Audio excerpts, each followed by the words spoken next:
Chapter 6. Sherlock Holmes gives a demonstration. "Now, Watson," said Holmes, rubbing his hands, "we have half an hour to ourselves. Let us make good use of it. My case is, as I have told you, almost complete, but we must not err on the side of overconfidence. Simple as the case seems now, there may be something deeper underlying it." "Simple!" I ejaculated. "Surely," said he, with something of the air of a clinical professor expounding to his class. "Just sit in the corner there, that your footprints may not complicate the matters.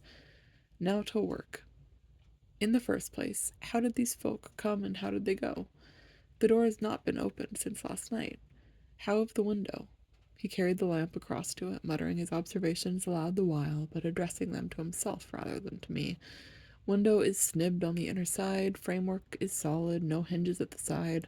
Let us open it. No water pipe near, roof quite out of reach.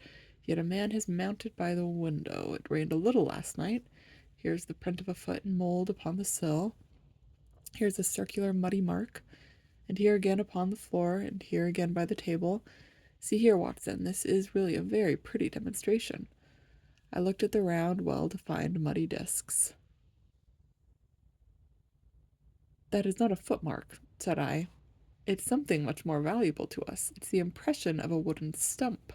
You see here on the sill is the boot mark, a heavy boot with a broad metal heel, and beside it is the mark of the timber toe. It's the wooden-legged man." "Quite so, but there has been someone else. A very able and efficient ally. Could you scale that wall, Doctor?" I looked out of the open window. The moon still shone brightly on that angle of the house. We were a good 60 feet from the ground, and, look where I would, I could find no foothold nor as much as a crevice in the brickwork. "It's absolutely impossible," I answered. "Without aid it is so. But suppose you had a friend up here who lowered you this good stout rope which I see in the corner, securing one end of it to this great hook in the wall. Then I think if you were an active man you might swarm up, wooden leg and all. You would depart, of course, in the same fashion, and your ally would draw up the rope, untie it from the hook, shut the window, snib it on the inside, and get away in the way that he originally came. As a minor point, it may be noted," he continued, fingering the rope, "that our wooden-legged friend, though a fair climber, was not a professional sailor. His hands were far from horny. My lens discloses more than one blood mark, especially towards the end of the rope, from which I gather that he slipped down with such velocity that he took the skin off his hands." "This is all very well," said I, "but the thing becomes more unintelligible than ever. How about this mysterious ally? How came he into the room?" "Yes, the ally," repeated Holmes pensively. "There are features of interest about this ally. He lifts the case from the regions of the commonplace. I fancy that this ally breaks fresh ground in the annals of crime in this country, though parallel cases suggest themselves from India, and, if my memory serves me, from Senegambia." "How came he, then?" I reiterated. "The door is locked. The window is inaccessible. Was it through the chimney?" "The gate is much too small," he answered. "I had already considered that possibility." "How, then?" I persisted. "You will not apply my precept," he said, shaking his head. "How often have I said to you that when you have eliminated the impossible, whatever remains, however improbable, must be the truth? We know that he did not come through the door, the window, or the chimney. We also know that he could not have been concealed in the room, as there is no concealment possible. When, then, did he come?"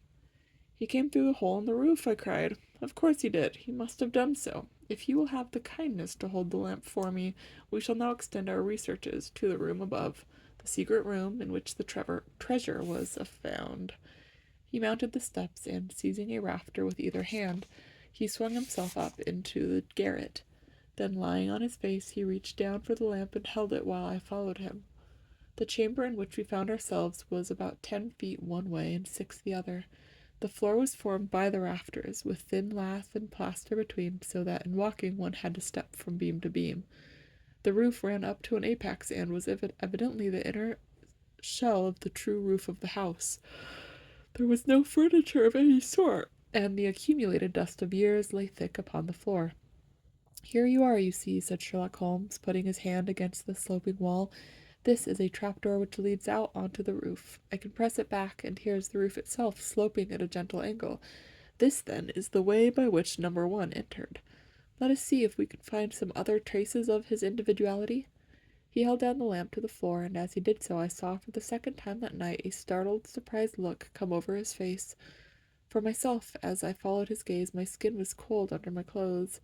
The floor was covered thickly with the prints of a naked foot, clear, well defined, perfectly formed, but scarce half the size of those of an ordinary man.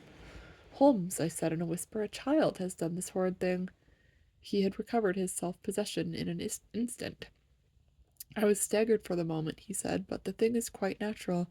My memory failed me, or I should have been able to foretell it. There's nothing more to be learned here. Let us go down. What is your theory, then, as to those footmarks? I asked eagerly, when we had regained the lower room once more. My dear Watson, try a little analysis yourself, said he with a touch of impatience. You know my methods, apply them, and it will be instructive to compare results. I cannot conceive anything which will cover the facts, I answered.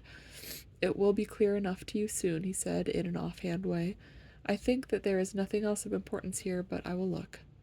He whipped out his lens and a tape measure, and hurried about the room on his knees, measuring, comparing, examining, with his long, thin nose only a few inches from the planks, and his beady eyes gleaming and deep-set like those of a bird. So swift, silent, and furtive were his movements, like those of a trained bloodhound picking out a scent, that I could not but think what a terrible criminal he would have made had he turned his energy and sagacity against the law instead of exerting them in its defense. As he hunted about, he kept muttering to himself, and finally he broke out into a loud crow of delight. We are certainly in luck, said he. We ought to have very little trouble now. Number one has had the misfortune to tread in the creosote. You can see the outline of the edge of his small foot here, at the side of this evil-smelling mess. The carboy has been cracked, you see, and the stuff has leaked out. What then? I asked. Why, we have got him, that's all, said he. I know a dog that would follow that scent to the world's end. If a pack can track a trailed herring across the shire, how far can a specially trained hound follow so pungent a smell as this? It sounds like a sum in the rule of three. The answer should give us the... But hello! Here are the accredited representatives of the law. Heavy steps and the clamor of loud voices were audible from below, and the hall door shut with a loud crash. Before they come, said Holmes, just put your hand here on this poor fellow's arm and here on his leg. What do you feel? The muscles are as hard as a board, I answered. Quite so. They are in a state of extreme contraction, far exceeding the usual rigor mortis.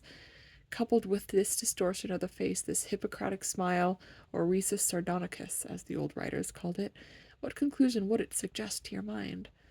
Death from some powerful vegetable alkaloid, I answered, some strychnine-like substance which would produce tetanus. That was the idea which occurred to me the instant I saw the drawn muscles of the face. On getting into the room, I at once looked for the means by which the poison had entered the system. As you saw, I discovered a thorn which had been driven or shot with no great force into the scalp. You observed that the part struck was that which would be turned toward the hole in the ceiling if the man were erect in his chair. Now examine this thorn.